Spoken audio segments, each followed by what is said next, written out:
Le vent du désert portait une odeur de poussière et de sauge brûlée. Comme chaque soir, Ethan Hale s'assit sur la marche de son Porsche, un gobelet de café noir entre les mains, et laissa son regard glisser sur la vallée. Le soleil descendait derrière les mésas, étirant les ombres des rochers et de son cheval Dusty près de l'abreuvoir.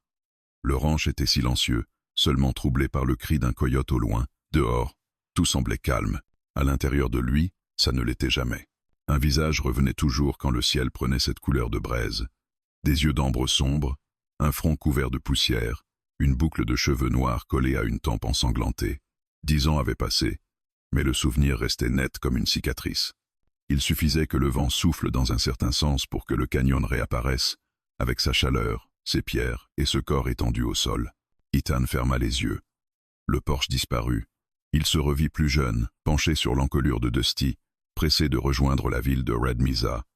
Le soleil tapait sur sa nuque, la sueur lui coulait dans le dos. Le canyon lui offrait un raccourci, mais aussi une impression oppressante, comme si les parois se resserraient à chaque pas du cheval. C'est Dusty qui avait senti la présence en premier. Le cheval avait ralenti, les oreilles dressées, poussant un petit hennissement inquiet. « Qu'est-ce que tu as, vieux ?» avait marmonné Ethan. Puis il l'avait vu. Une forme étendue contre un rocher, à moitié cachée par des pierres. D'abord, il avait cru à un cadavre, une de ces victimes anonymes des guerres entre colons et apaches. Mais lorsqu'il avait mis pied à terre et s'était penché, les paupières de la morte avaient tremblé. 2 yeux d'un ambre incroyable s'étaient ouverts sur lui. Elle respirait mal. Son visage était couvert de poussière, sa joue marquée d'une entaille, son bras gauche gonflé et violacé, sa chemise de cuir était déchirée, collée à sa peau par le sang séché.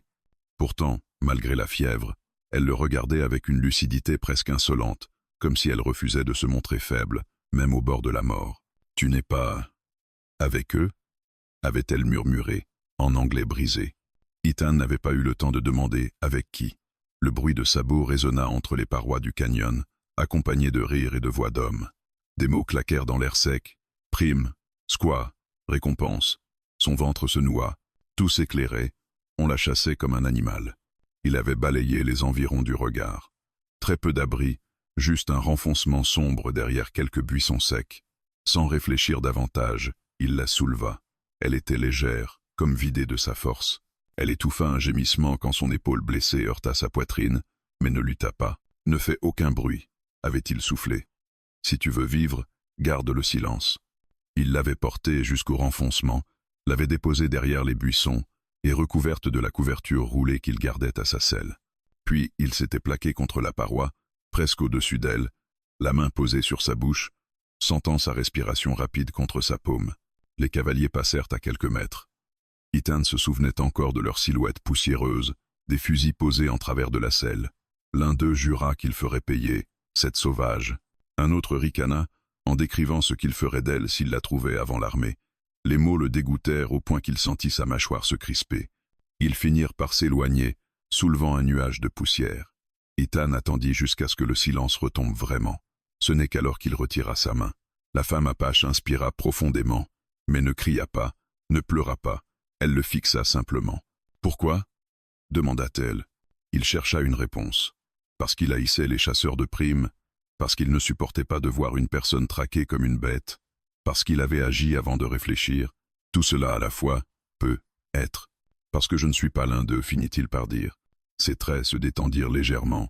Ses lèvres s'ouvrirent sur un nom qu'elle articula avec soin. « Naya. » Ethan hocha la tête. « Ethan, » répondit-il en retirant son chapeau. À partir de là, le temps s'était ralenti. Il avait nettoyé ses plaies avec l'eau de sa gourde, déchiré une chemise pour improviser des bandages. Elle serrait les dents, ne lâchant que quelques gémissements. Par moments, elle murmurait des mots dans sa langue, des sons souples qui glissaient entre les pierres. Il ne comprenait pas, mais cela lui donnait l'impression de partager un secret. Le soleil avait poursuivi sa course. Les ombres s'allongeaient quand il prit conscience qu'il devait repartir s'il voulait atteindre son ranch avant la nuit. Pourtant, chaque fois qu'il se levait, son regard croisait celui de Naya, et il restait encore quelques minutes. « Ils reviendront peu, être demain, » dit-il finalement. « Pas aujourd'hui. Tu devras partir au nord à l'aube, rester caché tant que la lumière sera faible. » Elle sembla peser ses mots avant de répondre. Puis, avec un effort visible, elle tendit la main vers lui. Ses doigts tremblaient, mais leur prise était ferme quand ils se refermèrent sur les siens. « Chez mon peuple, dit-elle lentement, on n'oublie pas celui qui protège ta vie avec la sienne. Je te dois plus qu'un merci, Ethan. » Il vit dans ses yeux que, pour elle, ce moment avait une importance qu'il ne mesurait pas encore. Il se contenta de serrer sa main. « Tu ne me dois rien, » répondit-il doucement. « Survis, c'est tout. » Il monta ensuite à cheval et quitta le canyon sans se retourner. Le bruit des sabots de Dusty résonna longtemps. Il ne savait pas s'il la reverrait. Il savait seulement que ses yeux d'ambre resteraient gravés en lui. Sur le porche du ranch, 10 ans plus tard, le café avait refroidi dans sa main, la vallée s'assombrissait, et Dusty levait la tête de temps en temps, comme s'il entendait quelque chose qu'Ethan n'entendait pas encore. Le cow-boy inspira l'odeur du soir, le cœur lourd. « Naya » murmura-t-il. Le vent emporta le nom vers les collines. Au même moment, loin devant lui, une silhouette à cheval descendait déjà de la crête, suivant la piste poussiéreuse qui menait à son ranch. 10 ans de silence derrière elle. Une seule question dans son cœur. « Te souviens-tu de moi ?» Les nuits du Wyoming avaient une façon bien à elles de révéler ce que le jour essayait de cacher. Quand le soleil tombait derrière les mésas, tout ce qui était enfoui dans le cœur des hommes remontait avec la fraîcheur de l'air. Ce soir-là, Ethan Hale ne trouvait pas le sommeil. Allongé sur son lit, les mains croisées derrière la tête, il observait le plafond de sa petite chambre, éclairé seulement par la flamme vacillante d'une lampe à huile. Dick Sands, 10 ans qu'il vivait seul dans ce ranch à l'écart de tout. 10 ans que ses journées se ressemblaient. Se lever avant l'aube, nourrir les chevaux, réparer des clôtures, conduire du bétail, chasser les coyotes trop audacieux, descendre en ville une fois par mois pour vendre quelques pots ou acheter des provisions. Une vie simple, presque monotone, mais qui lui convenait. Ou du moins, c'est ce qu'il avait voulu croire. Il s'étira et roula sur le côté, mais le sommeil refusait de venir. L'image de Naya revenait sans cesse, comme si la poussière du canyon ne s'était jamais déposée sur ses souvenirs. Il avait essayé de l'oublier, ou du moins de ranger le souvenir dans un coin sombre de son esprit. Mais chaque année, à la même saison, il ressentait ce manque étrange, cette sensation de vide. Il se leva finalement, enfila une chemise et sortit sur le porche. La nuit était froide, mais l'air sec piquait agréablement ses poumons. Dusty, son vieux cheval, leva la tête en l'entendant approcher et s'ébroua doucement. Ethan passa une main sur sa crinière. « Je n'arrive pas à dormir non plus, hein » murmura-t-il. Le cheval frotta son museau contre son épaule, habitué à ces conversations nocturnes. Ethan sourit faiblement. Au loin, les lanternes de Red Mesa brillaient comme des lucioles.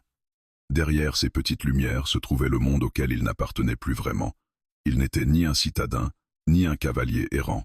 Il était quelque chose entre les deux, un homme qui avait vieilli sans jamais vraiment trouver sa place. Il descendit les marches du porche et marcha vers la clôture, profitant du silence. C'était dans ces moments-là qu'il pensait à tout ce qui avait changé en 10 ans et surtout à ce qui n'avait pas changé.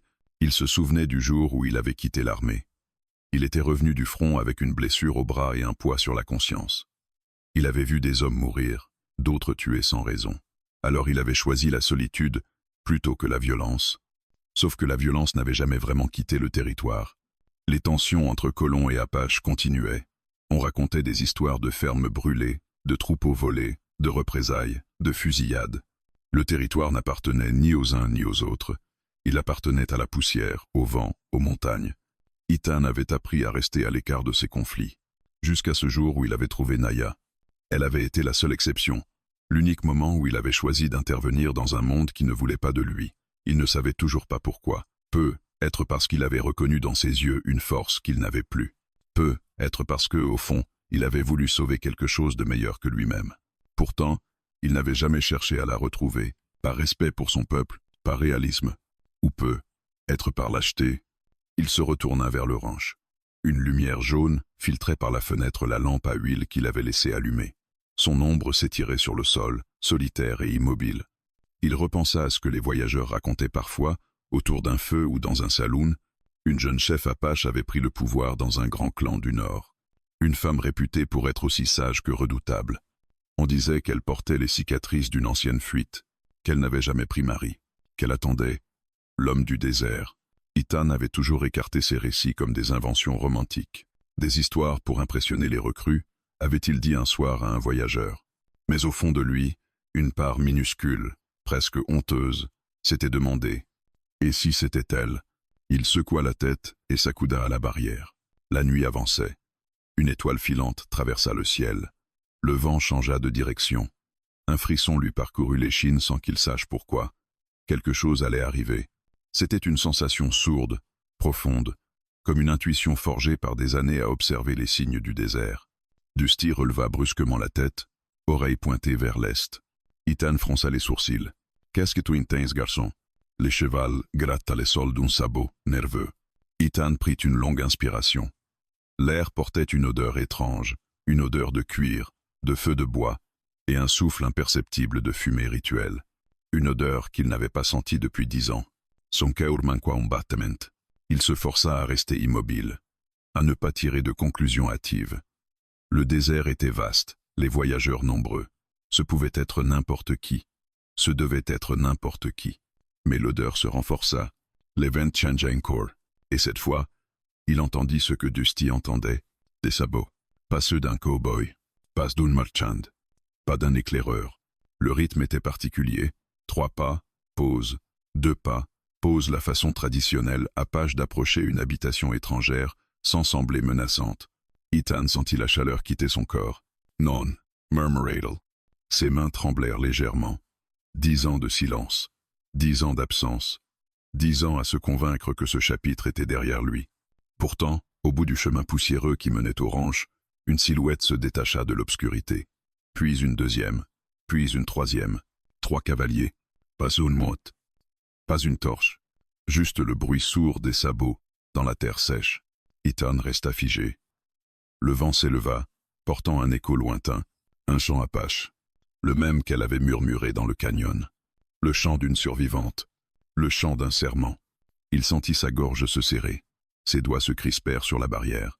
Dusty recula d'un pas, comme pour laisser le passage libre. Les silhouettes approchaient. Leur démarche était calme, déterminée, presque solennelle, et soudain, il saute, avant même de voir son visage, avant même qu'elle parle, avant même que la lune illumine sa silhouette. Il sut que c'était elle, que Naya était revenue, et qu'en 10 ans, rien n'était terminé. Rien du tout. La lune montait lentement dans le ciel, révélant les silhouettes qui approchaient du ranch. Ethan sentit son souffle se raccourcir. Il resta immobile, accroché à la barrière comme si la terre avait décidé de tourner plus vite autour de lui. Dusty renacla, mais ne bougea pas davantage, lui aussi comprenait que quelque chose d'inattendu, peu être de dangereux, venait de franchir les limites du silence. Les 3 cavaliers avancèrent sans précipitation, pas un mot, pas un signe hostile. Le désert semblait retenir son souffle, comme si le vent avait accepté de suspendre son murmure pour laisser place à un moment qui ne ressemblait à aucun autre. Le premier cavalier descendit de cheval. Il était grand, musclé, la peau cuivrée, les cheveux attachés en une longue tresse. Un guerrier, sans aucun doute. L'autre, plus jeune, suivit son mouvement. Tous 2 portaient des armes traditionnelles. Arcs, flèches, couteaux. Rien qui brille, rien qui sonne métallique. Tout respirait la discrétion, la maîtrise de soi, l'autorité silencieuse. Mais ce n'était pas eux qu'Ethan fixait. Ce n'était pas pour eux que son cœur martelait. C'était pour la 3e silhouette. Elle resta à cheval un moment, immobile, laissant la lune glisser sur ses épaules. Un manteau de peau couvrait son visage d'une ombre délicate. Lorsqu'elle tendit la main pour calmer son propre cheval, le geste eut une fluidité presque irréelle, comme si elle parlait la langue des animaux. Ethan sentit ses jambes trembler. Quelque chose, dans cette posture, dans cette tranquillité, dans cette façon de se tenir dans la nuit, réveilla un souvenir qu'il avait essayé d'oublier. Une fragilité transformée en force. Une douceur devenue légende. Le premier guerrier fit un pas en avant. « Nous venons en paix », dit-il dans un anglais aux consonances du sud. « Nous honorons ta terre. » Ethan hocha la tête, incapable de prononcer un mot. Sa main se serra sur la barrière. Le jeune guerrier posa sa main sur la bride du cheval de la femme, attendant un signe. Elle le lui donna d'un simple mouvement du menton. Il prit alors le manteau qu'elle portait sur les épaules. Elle glissa hors de la selle, avec une grâce qui n'appartenait qu'à ceux qui avaient grandi sur ce sol aride. Ses bottes touchèrent la poussière. La lune dévoila enfin son visage.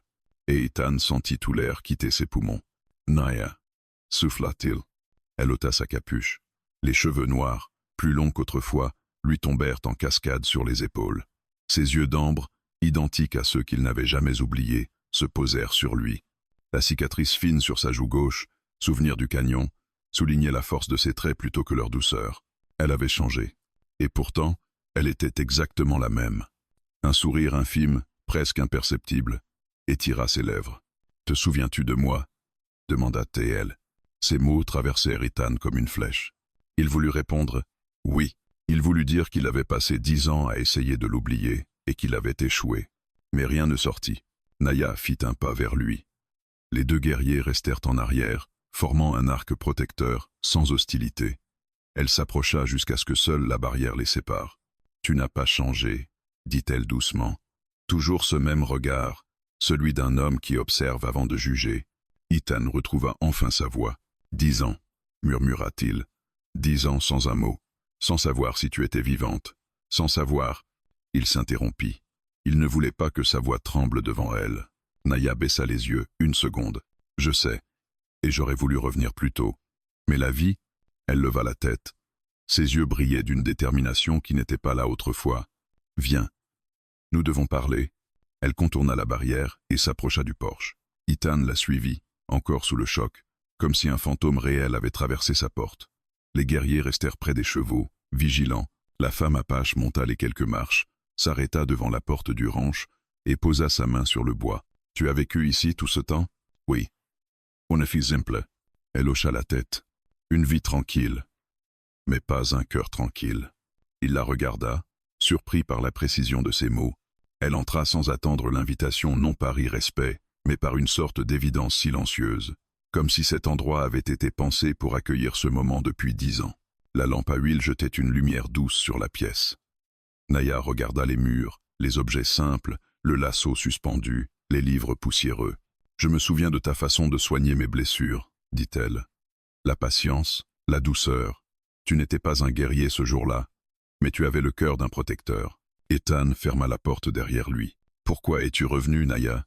demanda-t-il enfin. « Pourquoi maintenant ?» Elle se tourna vers lui. Son regard était si profond qu'il dut retenir son souffle pour ne pas reculer. « Parce que le temps que je t'ai promis s'est écoulé. Parce que le serment que je te dois m'a ramené vers toi. Parce que ce que tu as fait pour moi ne peut pas être oublié par mon peuple, ni par moi. » Il sentit un frisson glacial le parcourir. Quel serment! Naya avança d'un pas. Leur visage n'était plus qu'à quelques centimètres. Elle parlait à voix basse, comme si le vent lui-même n'avait pas le droit d'entendre. Un serment ancien, rarement utilisé. Une dette sacrée. Quand une femme apache survit grâce à un étranger qui met sa vie en danger pour la protéger, elle doit revenir vers lui 10 ans plus tard. Elle doit s'offrir à lui selon la volonté des esprits, ou l'accompagner jusqu'à la fin de son chemin. Ethan se pétrifia. « Tu veux dire que tu es revenu pour... » Elle posa un doigt sur ses lèvres. « Ne dis rien. Pas encore. » Elle plongea ses yeux dans les siens. « Je suis revenu pour t'épouser. » Ces mots résonnèrent comme un coup de tonnerre malgré le silence de la nuit. Le cœur d'Ethan bascula, incapable de décider s'il devait battre plus vite ou s'arrêter. Naya se redressa. « Mais ne crois pas que je viens par obligation. Je viens parce que ce qui nous lie n'est pas un hasard, et parce que ce que j'ai à te dire changera tout. » Elle s'assit lentement à la table. « J'ai parcouru 10 ans pour revenir. Et ce n'est que le début de ce que tu dois entendre. » Ethan resta debout, figé dans le silence, comprenant seulement une chose. Sa vie solitaire venait de prendre fin, et le passé qu'il avait tenté de fuir venait de franchir sa porte. La lumière de la lampe à huile projetait des ombres dansantes sur les murs du ranch. Naya resta un moment silencieuse, ses mains posées à plat sur la table, comme si elle cherchait à s'ancrer dans ce lieu étranger et familier à la fois. Ethan, debout près du manteau de la cheminée, n'avait pas encore digéré ce qu'elle venait d'annoncer. Les mots « je suis revenu pour t'épouser » tournaient en lui comme un orage impossible à calmer. Naya inspira profondément, ses yeux d'ambre fixés sur le bois usé de la table. « Tu veux comprendre ce qui m'est arrivé depuis ce jour dans le canyon, n'est-ce pas ?» demanda T.L. doucement.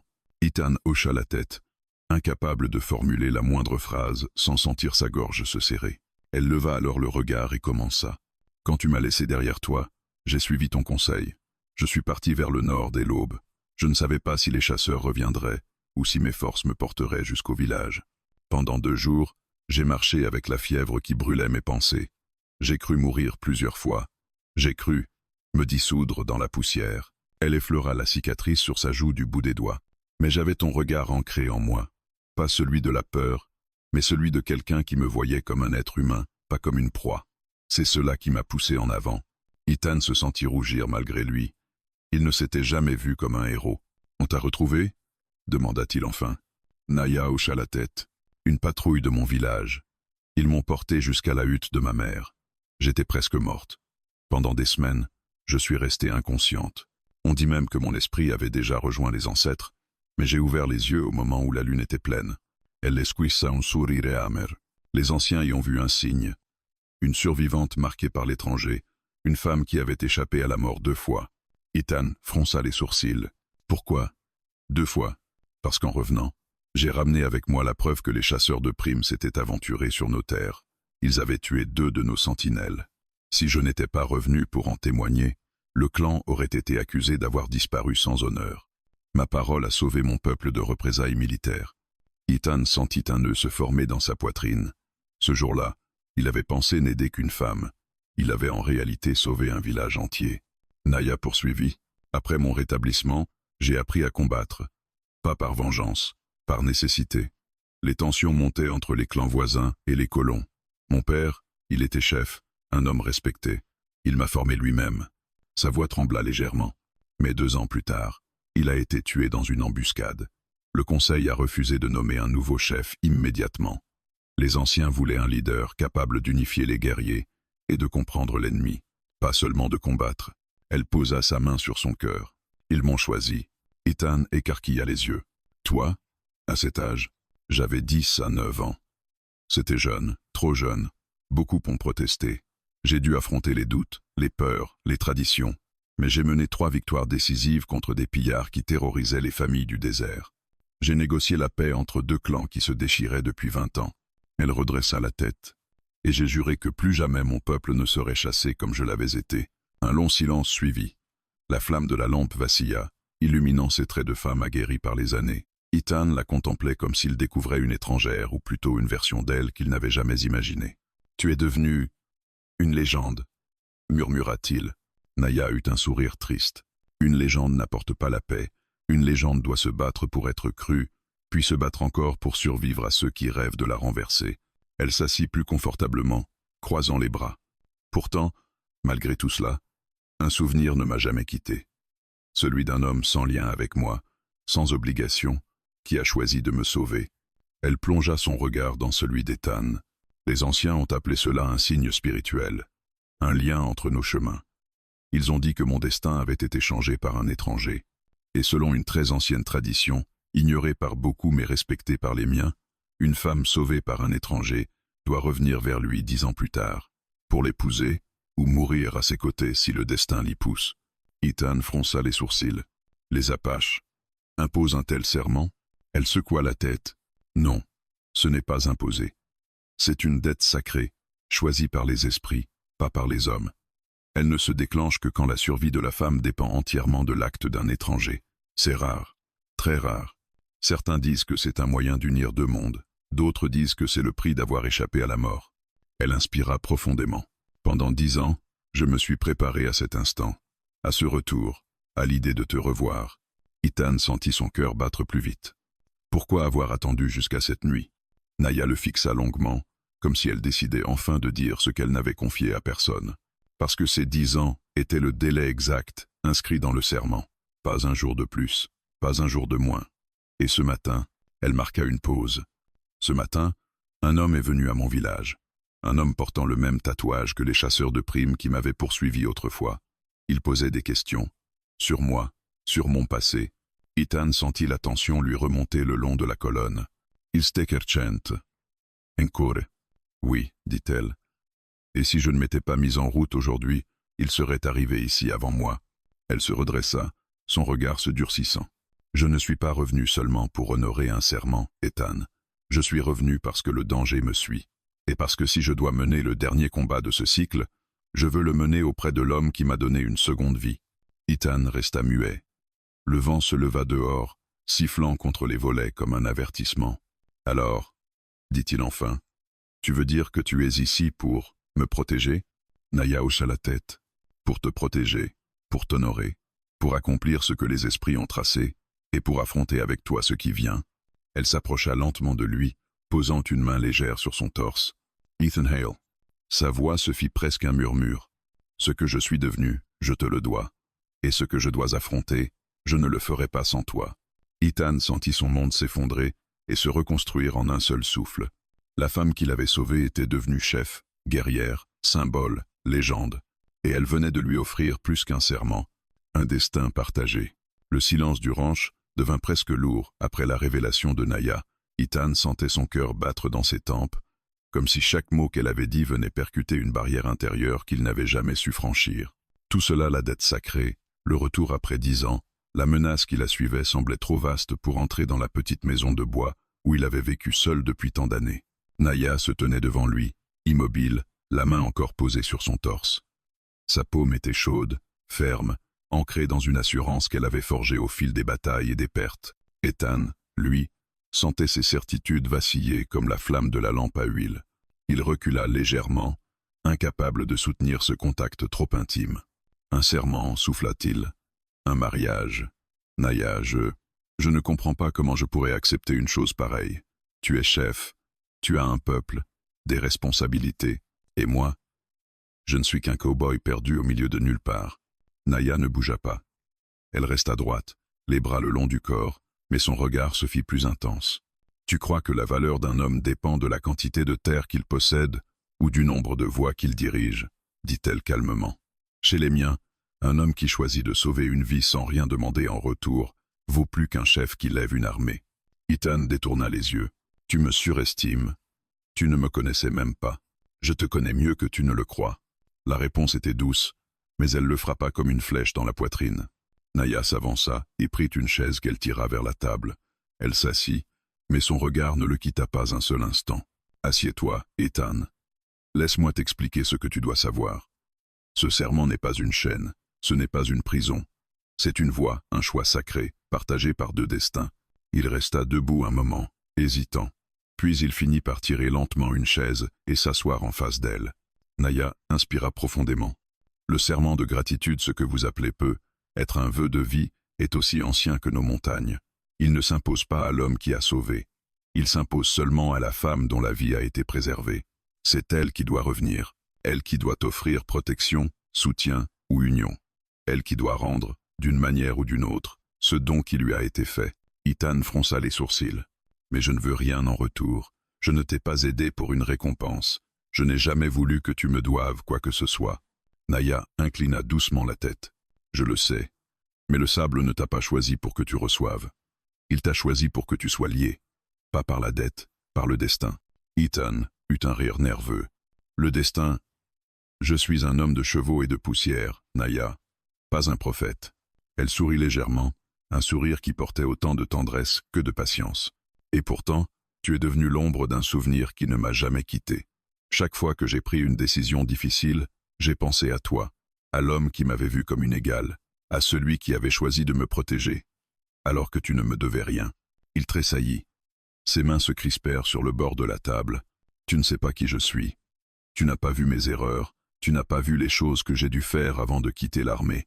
Je n'ai pas besoin de voir tes cicatrices pour connaître ton cœur, répondit-elle doucement. Un silence épais retomba entre eux. Le vent dehors fouettait les volets, comme s'il tentait de participer à cette conversation qui défiait la logique. Ethan finit par murmurer. Et si je refusais? Que se passerait-il? Naya prit une grande inspiration. Ses yeux se firent plus sombres. Alors le serment serait rompu, mais pas effacé. La femme doit rester auprès de l'homme jusqu'à la fin de son propre cycle, soit jusqu'à sa mort, soit jusqu'à ce qu'une menace représentant ce destin soit vaincue. Elle marqua une pause. Si tu refuses, je resterai quand même, pas comme ta femme, pas comme ta compagne, mais comme ta gardienne, jusqu'à ce que j'ai fui cesse d'exister. Ethan sentit un poids immense s'abattre sur ses épaules. Donc quoi que je choisisse, tu es lié à moi. Oui, dit-elle sans détour. Mais ce lien n'est pas une entrave, c'est un choix de survie. Le tien m'a sauvé, le mien te protégera. Il passa une main sur son visage, troublé, presque submergé. Et si je veux juste que tu vives ta vie, que tu continues d'être chef, que tu restes près des tiens, alors je t'offrirai ma bénédiction, dit-elle avec douceur. Je remplacerai la dette par une promesse simple. Lorsque tu m'appelleras, où que je sois, je reviendrai. Elle se leva lentement, contourna la table et vint s'accroupir devant lui. Ethan ne bougea pas. Il sentait la chaleur de son corps, l'odeur des herbes qu'elle portait, la force silencieuse qui émanait d'elle. Mais, Ethan Hale, je ne suis pas venu ici pour te forcer. Je suis venu parce que je t'ai choisi. Ces mots le désarmèrent. Tu m'as choisi? Depuis le jour où tu as posé ta main sur ma bouche pour me sauver, dit-elle. Depuis le jour où tu as parlé à ma peur comme si elle comptait. Depuis ce jour, je n'ai rencontré aucun homme qui a ton courage, et aucune âme qui ressemble à la tienne. Sa main effleura la sienne, timidement, comme si elle craignait de franchir une ligne invisible. Ce serment n'est pas une chaîne, Ethan. Il est une invitation à marcher ensemble, à affronter les ombres ensemble, à unir deux mondes qui se déchirent depuis trop longtemps. Ethan la regarda longuement. Il vit en elle tout ce qu'il aurait pu devenir et tout ce qu'il avait fui. Une femme façonnée par la force, la douleur, la résilience. Une femme qui lui offrait un lien qu'il n'avait jamais demandé, mais qu'une part de lui avait toujours souhaité. Je ne sais pas encore si je peux accepter, dit-il d'une voix rauque, mais je ne veux pas que tu souffres à cause de moi, ni que tu défies ton peuple pour quelqu'un comme moi. Naya se redressa lentement, se tenant maintenant à hauteur de ses yeux. Je n'ai pas traversé 10 ans pour renoncer maintenant. Si tu choisis la peur, je resterai ton ombre. Si tu choisis le courage, je deviendrai ton avenir. Le serment ne parle pas d'amour ou de possession. Il parlait d'alliance. Elle posa une main sur son cœur. Et le mien est déjà lié au tien, que tu le veuilles ou non. Ethan sentit un souffle chaud traverser sa poitrine. Ce n'était pas seulement une dette. Ce n'était pas seulement une tradition. C'était quelque chose de plus ancien, de plus profond. Une vérité qu'il ne pouvait plus ignorer. Naya se tourna vers la porte. Repose-toi, Ethan. Demain, nous déciderons ensemble de la voie à suivre. Car les ombres qui me poursuivent ne sont qu'à une journée de marche d'ici. Il la regarda s'éloigner, incapable de prononcer un mot. Sa vie solitaire avait pris fin, et un destin bien plus grand que lui venait d'entrer dans sa maison. L'aube se leva avec une lourdeur inhabituelle, comme si la nuit refusait de s'effacer complètement. Le ciel avait une teinte violacée, les nuages semblant traîner contre les mésas, annonciateurs d'un jour chargé de tension. Ethan ne dormit presque pas. Il avait passé la nuit à tourner, à se lever, à marcher du lit à la fenêtre, puis du porche à l'abreuvoir. Chaque fois qu'il fermait les yeux, l'image de Naya accroupie devant lui revenait, ces mots résonnant dans son esprit. Les ombres qui me poursuivent ne sont qu'à une journée de marche d'ici. Quand il sortit finalement, la lumière grise du matin s'étendait sur la vallée. Dusty levait déjà la tête, nerveux, comme s'il sentait que quelque chose s'approchait. Les deux guerriers apaches dormaient dehors, roulés dans leur couverture, parfaitement immobiles. Naya, elle, était éveillée. Elle se tenait au bord de la petite colline derrière le ranch, observant l'horizon avec une intensité glaciale. Ethan s'approcha d'elle. « Tu n'as pas dormi ?» demanda Teo. « Je dors quand le monde me laisse en paix », répondit-elle simplement. Il comprit ce que cela signifiait. Cette paix était rare. Elle tourna la tête vers lui. Ses yeux d'ambre semblaient refléter les premières lueurs de l'aube, mais leur profondeur était celle d'un être habitué à guetter la menace. « Ils sont proches, dit-elle. Ethan sentit un frisson courir dans son dos. « Tu es sûr? Le vent porte leur odeur, leurs chevaux, leur fumée. Les chasseurs de primes ont des habitudes et une arrogance qui marque l'air qu'ils traversent. » Ethan se positionna à côté d'elle, tentant de percevoir ce qu'elle ressentait. Il n'entendait rien. Il ne sentait rien. Il ne voyait que l'immensité du désert. « Comment sais-tu que c'est eux et pas une caravane de voyageurs ?» Naya fixa l'horizon longtemps avant de répondre. « Parce que je les ai affrontés, parce que je connais les traces qu'ils laissent derrière eux, parce que l'homme qui m'a presque tué revient pour terminer ce qu'il a commencé. » Ethan se raidit. « Tu parles du chef du groupe ?» Elle hocha lentement la tête. « Red Doyle. » Ce nom fit vibrer quelque chose dans l'air même. Les chasseurs de primes avaient une réputation redoutable, mais Doyle, c'était autre chose. Un homme sans loi, sans maître, adepte de traques longues et impitoyables. Un chasseur d'Apaches depuis plus de 20 ans. Il avait perdu un frère dans un affrontement avec un clan, et depuis, il avait juré de vider le désert de ceux qu'il appelait sauvages. « S'il sait que tu es ici, il ne reculera devant rien, » murmura Ethan. « C'est pour cela que je suis venu, » répondit Naya. « Pour l'affronter, mais pas seul. » Ethan baissa les yeux. Il n'était pas un guerrier. Plus maintenant, il n'avait pas combattu depuis qu'il avait quitté l'armée. Il ne voulait pas retourner dans cette violence. Mais le destin, ou la poussière, semblait en avoir décidé autrement. Les deux guerriers se réveillèrent quand le soleil commença à toucher les collines. Ils se levèrent avec une discipline militaire, ramassant leurs armes, se penchant pour écouter le sol. 3 chevaux, dit l'aîné, sans lever la tête. À environ 2 heures d'ici, 3 seulement? S'étonna Ethan. Naya secoua la tête. L'éclaireur est toujours seul, ou accompagné de 2 hommes. Doyle n'est jamais loin derrière. Ethan sentit son cœur s'accélérer. On a combien de temps? Moins que tu ne l'imagines. Doyle avance vite. Il connaît le terrain. S'il veut me capturer avant que je rejoigne mon peuple, il doit frapper aujourd'hui. Elle se tourna vers Ethan, son regard plus intense que jamais. Nous devons nous préparer. Maintenant. Le ranch s'anima rapidement. Les guerriers préparèrent des arcs, taillèrent des poteaux pour fabriquer de petites barrières, repérèrent les points forts du terrain. Naya, elle, observa, calcula, décida. Chaque geste était précis, méthodique, efficace. Ethan la regardait diriger tout cela avec une aisance impressionnante. Elle avait réellement l'étoffe d'une chef, d'une leader née.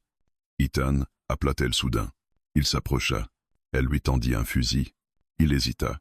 Je n'ai pas utilisé ça depuis longtemps, Naya. La vie ne demande pas si tu es prêt. Elle exige que tu te lèves.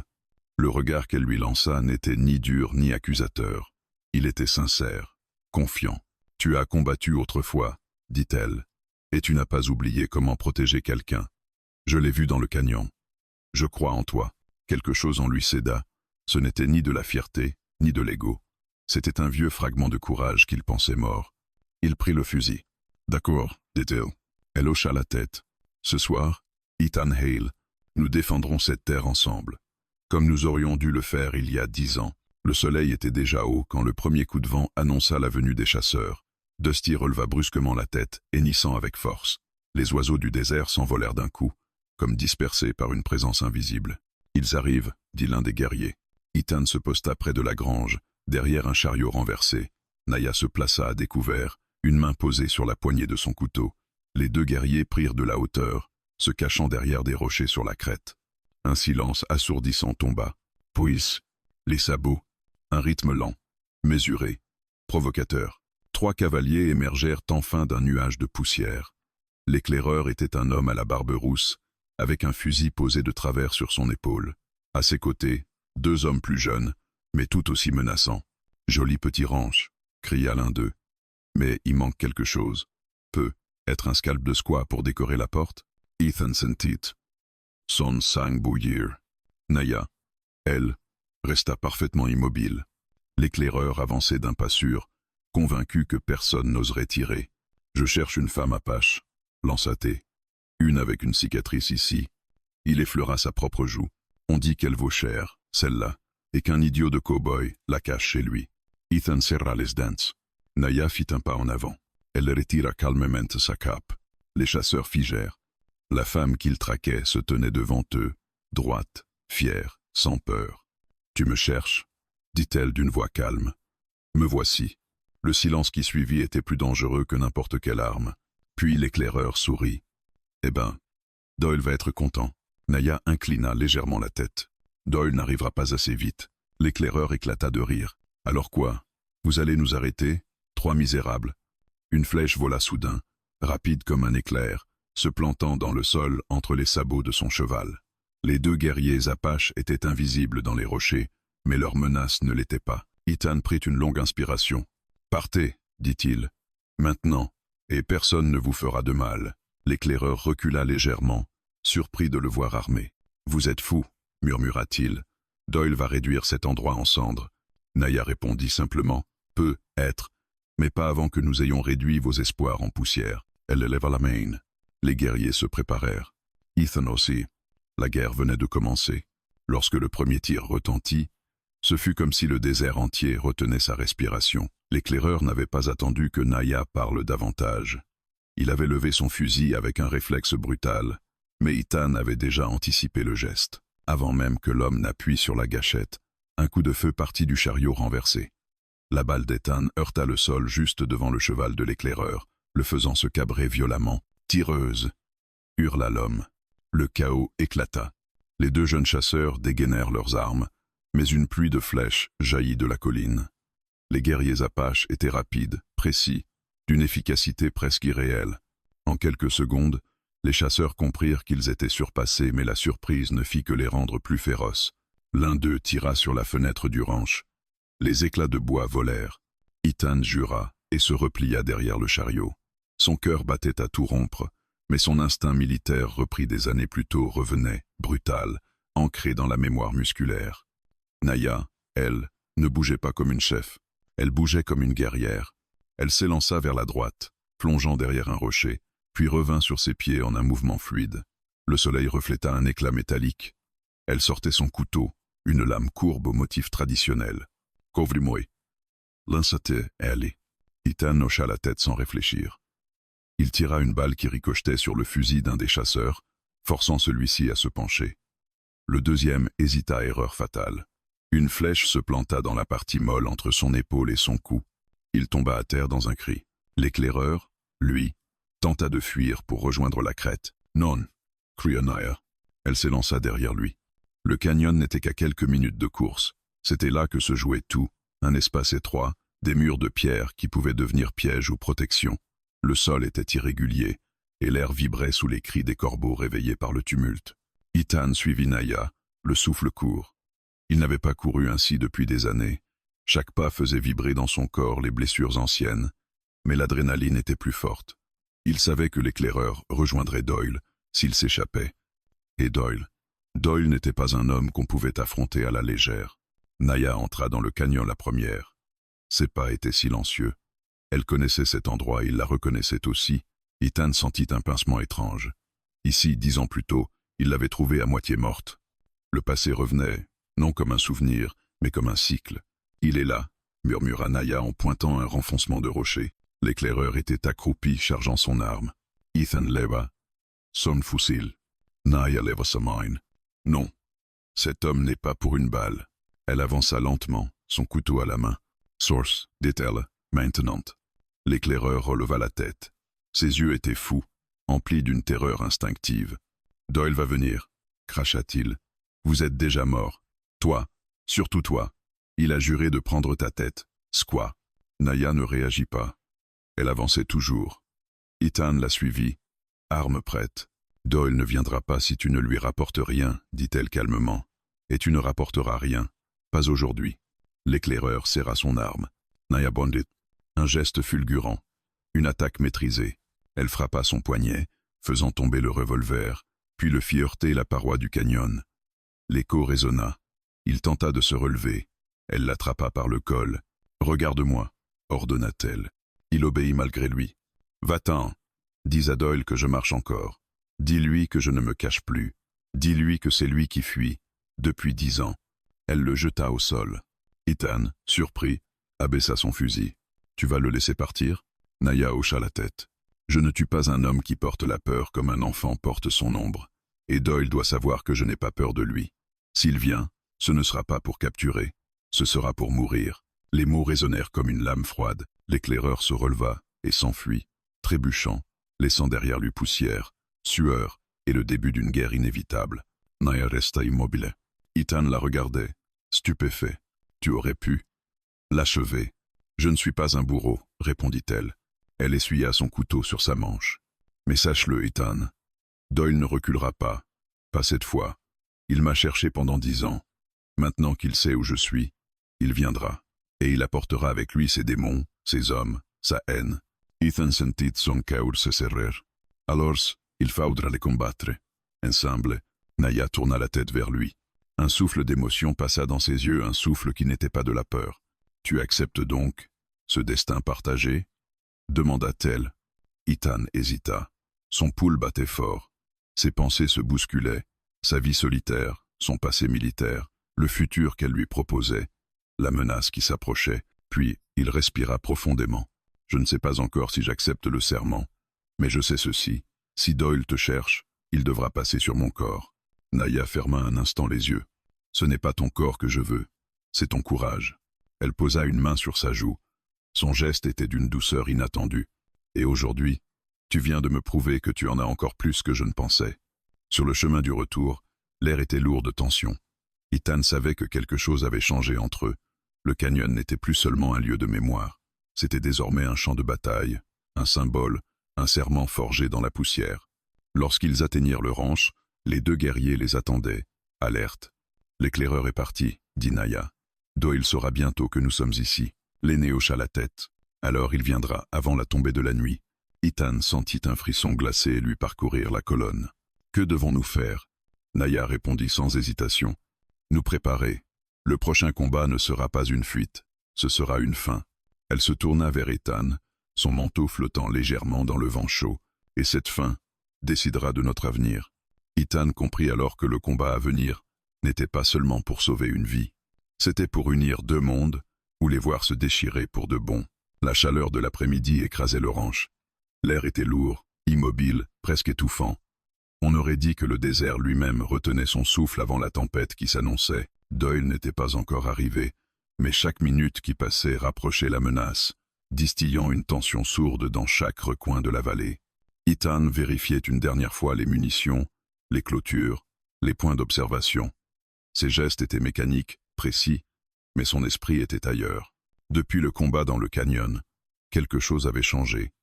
Un fil invisible le reliait à Naya, un fil qui s'était tendu, épaissi, renforcé. Il n'était plus seulement le cow-boy solitaire qu'il avait été pendant 10 ans. Il devenait, malgré lui, un homme qui devait choisir son destin. Il entendit des pas derrière lui. Naya approchait, silencieuse. Elle semblait glisser sur la terre sèche, comme si le sol ne pesait pas sur elle. Son ombre allongée sur le sol semblait plus grande que son corps, l'ombre d'une chef, d'une survivante, d'une femme qui portait autant de blessures que de victoires. « Ethan, dit-elle doucement, viens. Nous devons parler avant que le soir ne tombe. » Il tendit une oreille. Dans sa voix, il y avait une nuance qu'il n'avait pas encore entendue, une fragilité presque imperceptible. Il la suivit, passant entre les bâtiments du ranch. Elle l'emmena derrière la vieille grange, là où la terre descendait doucement vers un petit ruisseau saisonnier, presque sec. L'endroit était reculé, protégé du vent par un surplomb rocheux. « Pourquoi ici ?» demanda-t-il. « Parce que ce que je dois te dire ne doit être entendu par personne d'autre. » Elle se tourna vers lui. Ses yeux d'ambre avaient perdu leur dureté habituelle. Ils étaient humains, fatigués, profondément sincères. « Ethan, dit-elle en inspirant lentement, il y a quelque chose que je ne t'ai jamais avoué. » Il sentit une réserve en lui se tendre. « Quoi donc ?» Elle s'approcha, si près qu'il pouvait voir la fine poussière sur sa peau, sentir la chaleur de son souffle lorsqu'elle parla. Ce serment de gratitude, ce n'est pas seulement une tradition, ce n'est pas qu'une dette, ce n'est même pas seulement une alliance des esprits. Il implique quelque chose de plus profond, de personnel. Ethan fronça les sourcils. « Naya, qu'est-ce que tu essaies de me dire ?» Elle leva lentement la main et posa ses doigts sur sa poitrine, juste là où son cœur battait fort. « Le jour où tu m'as sauvé, j'étais seul, effrayé, traqué. J'avais perdu toute confiance envers les étrangers, envers les colons, envers les hommes. Mais toi, » ses doigts tremblaient légèrement, ce qui le surprit. Naya, la chef au geste sûr, la guerrière intrépide, tremblait. « Toi, tu ne m'as vu ni comme une ennemie, ni comme une bête blessée. Tu ne m'as pas regardé avec la peur ou la haine que j'avais vue dans les yeux de tant d'autres. Tu m'as regardé comme si ma vie avait une valeur. » Elle ferma les yeux un instant. « Depuis ce jour, Ethan, je n'ai jamais pu t'oublier. Ni ta voix, ni ton regard, ni la chaleur de ta main quand tu m'as protégé des chasseurs dans le canyon. Peu importe ce que j'ai vécu ensuite, les guerres, les choix, les responsabilités, ton visage revenait toujours, comme une boussole, comme une lumière. » Ethan sentit son souffle s'accélérer. Les mots qu'elle disait, il n'aurait jamais imaginé qu'ils puissent exister. « Naya, tu veux dire que tu... » Elle ouvrit les yeux. « Oui, je t'ai aimé, Ethan. » Pendant 10 ans, il resta figé, incapable de répondre. Le vent souffla légèrement, soulevant un peu de poussière autour de leurs pieds. Le silence était si profond qu'on aurait pu croire que le monde attendait sa réaction. Il finit par murmurer. « Tu m'as aimé? Mais tu ne me connaissais pas vraiment. Tu ne savais rien de ma vie. Tu m'as vu quelques heures seulement. On peut connaître un homme en quelques instants, » dit-elle sans hésiter. « Il suffit de voir comment il réagit quand la mort se rapproche. Tu aurais pu me laisser mourir. Tu aurais pu me livrer. Tu aurais pu choisir la facilité. Mais tu as choisi la justice. Tu as choisi la vie. » Elle s'approcha encore, réduisant la dernière distance entre eux. Ses yeux brillaient. Non de larmes, elle n'était pas ce genre de femme, mais d'une intensité brûlante. « Et depuis ce jour, aucun homme n'a jamais pris ta place dans mon esprit. Je suis devenu chef, oui. J'ai mené des batailles. J'ai tenu des conseils. Mais je n'ai jamais partagé mon cœur. parce qu'il n'était plus le mien. Ses doigts serrèrent légèrement sa chemise. Je l'ai laissé dans ce canyon. Entre tes mains, Ethan sentit un vertige. Une émotion brute, violente, vieille de 10 ans, qu'il avait enterrée au plus profond de lui-même, remonta d'un coup. Naya, Yena savais pas. Comment l'aurais-tu su? Dit-elle avec un sourire triste. Je n'ai jamais écrit, jamais envoyé de messager. Je ne pouvais pas. Si mes ennemis avaient intercepté mes mots, ils t'auraient trouvé, et ils t'auraient tué. Alors j'ai gardé ce secret, jusqu'à aujourd'hui. Elle posa sa main contre sa joue et leva son visage vers le sien. Mais maintenant, Ethan Hale, je n'ai plus peur. Ni pour toi, ni pour moi. Doyle me traque. Le désert murmure que la fin approche. Alors avant que la nuit tombe, je devais te dire la vérité. Même si tu refuses le serment, même si tu me demandes de repartir, tu devais savoir. Ethan sentit son cœur s'ouvrir comme une plaie qu'on aurait scellée trop longtemps. Naya, si tu m'avais demandé, si tu étais revenu plus tôt, j'aurais brisé les équilibres de nos mondes, répondit-elle. Et toi, tu n'étais pas prêt. Il ne pouvait pas nier ça. À l'époque, il était un homme brisé, fuyant l'armée et ses propres démons. Aujourd'hui, il était différent, et pourtant plus proche que jamais de l'homme qu'elle avait vu en lui. Alors il posa sa main sur la sienne, sur sa joue. Naya, ce que tu dis, ça dépasse ce que j'aurais pu imaginer. Je pensais être un souvenir lointain, une ombre dans ta vie. Tu es l'éclat qui m'a guidé, répondit-elle. Elle posa son front contre le sien. Leurs souffles se mêlèrent. Les mots n'existaient plus. Le désert autour d'eux se dissipa, et il ne resta que la chaleur de leur corps, le silence de leur cœur, et cette vérité dévoilée trop tard, ou peu, être juste à temps. Puis elle murmura. Doyle arrive. Je le sens.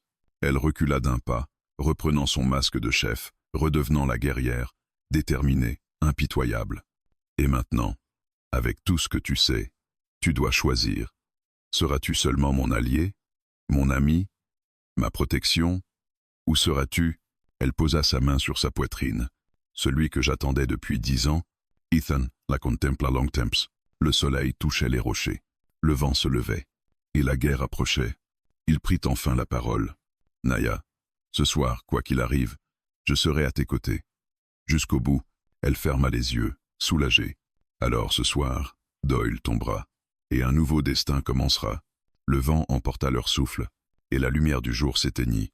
Le soleil se couchait derrière les mésas, teintant le ciel d'or et de rouge, comme une vaste braise prête à s'éteindre. Le ranch était plongé dans une semi-obscurité vibrante, un entre-deux étrange où tout semblait figé, tendu, suspendu à une seule question. Ethan allait-il accepter le destin que Naya lui offrait? Ou allait-il continuer à s'accrocher à la solitude qu'il avait protégée pendant 10 ans? Il marchait lentement devant la grange, les poings serrés, le souffle court. La chaleur du jour s'était retirée, laissant derrière elle un froid soudain, mordant. Ce n'était pas la température, c'était l'incertitude. Naya l'observait de loin, près de la clôture est. Elle ne disait rien. Elle savait qu'un choix arraché n'était pas un choix. Elle lui laissait le temps tout en sachant que le temps, lui, n'était plus leur allié. Les guerriers apaches attendaient en silence. Ils sentaient la présence de Doyle grandir comme une ombre rampante. Les chevaux étaient nerveux, les oiseaux s'étaient tus. Le désert avait cette façon unique d'annoncer le danger. Il se taisait. Ethan passa une main sur son visage. Ses pensées tourbillonnaient, se heurtaient. Un mariage? Une alliance? Un serment ancestral? Comment pourrais-je accepter cela? Moi, un cow-boy sans terre, sans clan, sans avenir.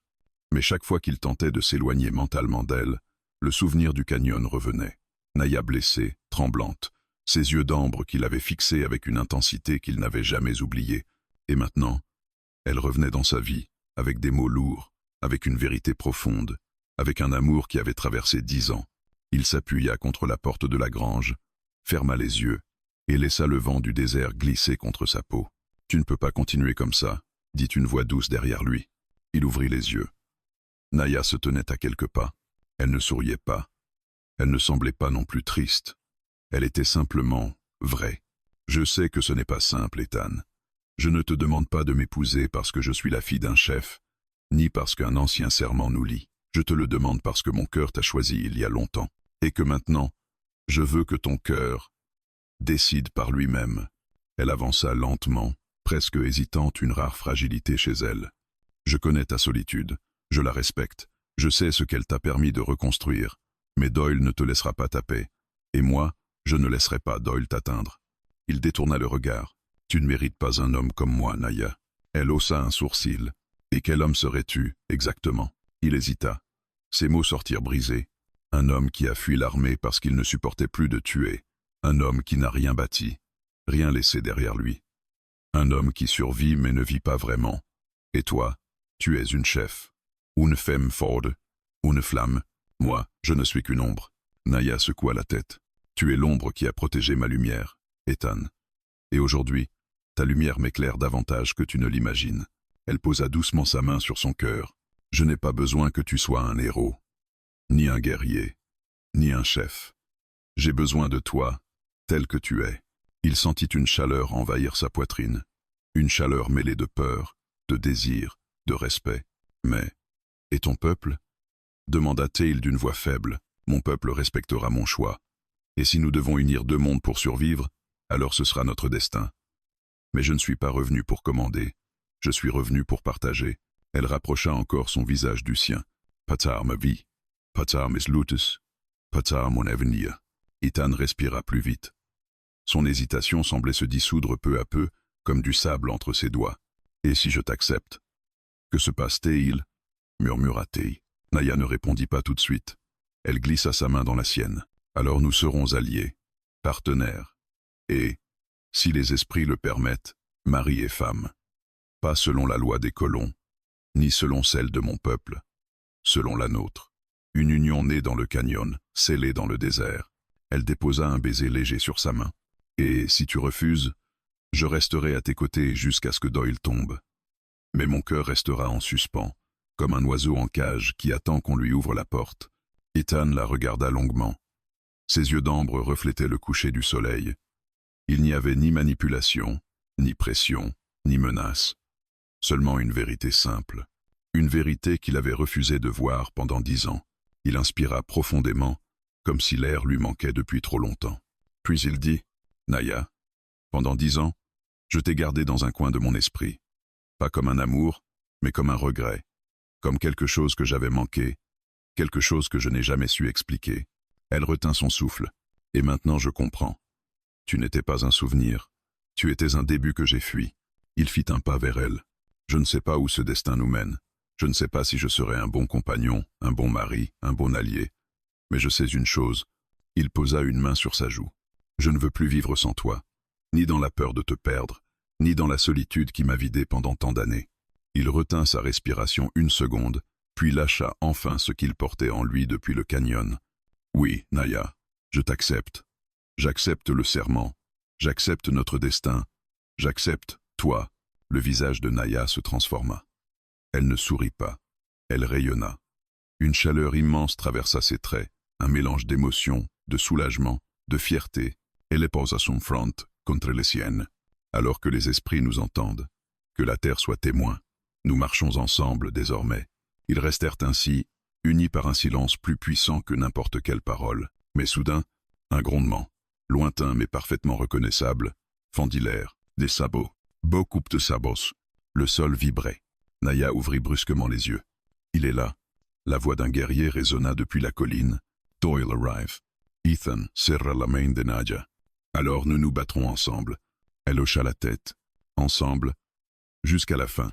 Le crépuscule laissa place à la nuit. Et dans cette nuit, la guerre s'avança.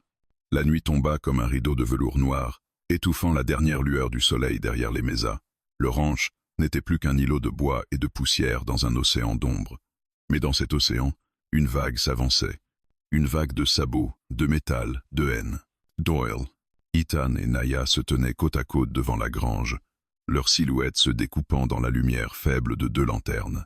Les guerriers apaches s'étaient postés sur les hauteurs, silencieux comme des pierres vivantes, arcs tendus, yeux fixés sur l'horizon.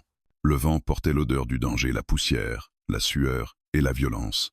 Puis le sol vibra, faiblement d'abord, puis plus fort, comme si la terre elle-même annonçait l'arrivée d'un homme que le désert détestait.